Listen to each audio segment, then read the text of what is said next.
ಇದೇನು ಯಾರ ಭವಿಷ್ಯದ ಜೊತೆ ಆಟ ಆಡ್ತಾರೆ? ಏನು ಮಕ್ಕಳಾಟ ಅಂತ ಅನ್ಕೊಂಡಿದ್ದಾರೆ? ಹುಡುಗಾಟನ ಇದು? ಈ ಕೆಪಿಎಸ್ಸಿ ಅಂತ ಜವಾಬ್ದಾರಿ ಹೊತ್ತಿರ್ತಕ್ಕಂಥ ಸಂಸ್ಥೆನಲ್ಲಿ ಈ ರೀತಿ ಬೇಜವಾಬ್ದಾರಿಯುತವಾಗಿ ಪರೀಕ್ಷೆ ನಡೆಸೋದು, ಪ್ರಶ್ನೆ ಪತ್ರಿಕೆಗಳನ್ನು ತಯಾರು ಮಾಡೋದು, ಕೀ ಆನ್ಸರ್ ಕೊಡ್ತಾರೆ, ಕೀ ಆನ್ಸರ್ ಲೋಪದೋಷಗಳು. ಏನು ಅವ್ರು ಏನ್ ತಿಂತಾರೆ ಅಂತ ಕೇಳಬೇಕಾಗುತ್ತೆ. ಅಲ್ಲ, ಈಗ ಆಯ್ಕೆ ಆಗ್ಬೇಕಾದವರು, ರಾಜ್ಯಕ್ಕೆ ಒಂದು ರೋಲ್ ಮಾಡಲ್ ಆಗ್ಬೇಕಾದವರು, ಆಯ್ಕೆ ಪ್ರಕ್ರಿಯೆ ಹೇಗಿರ್ಬೇಕು ಅಂದ್ರೆ ನಾವು ದೇಶಕ್ಕೆ ಒಂದು ಮಾಡಲ್ ಆಗ್ಬೇಕಾಗಿರೋಂಥ ಆಯ್ಕೆ ಪ್ರಕ್ರಿಯೆ ಆಗ್ಬೇಕಿತ್ತು. ಇದೇನು ಪರಿಸ್ಥಿತಿ ಇದು?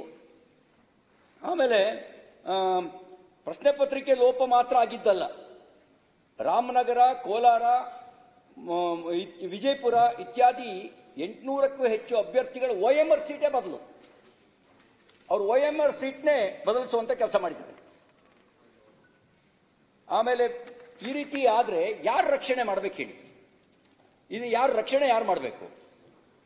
ರೋಗಶಾಸ್ತ್ರ ಸಂಸ್ಥೆ ಅನ್ನೋದಕ್ಕೆ ರೋಗಗಳ ಸಂಸ್ಥೆ ಅಂತ. ರೋಗ ನಿಜವಾಗ್ಲೂ ಬಡ್ದಿರೋದು KPSCಗೆ ರೋಗ ಬಡ್ದಿದೆ, ಆ KPSCಗೆ ರೋಗ ಬಡ್ದಿದೆ.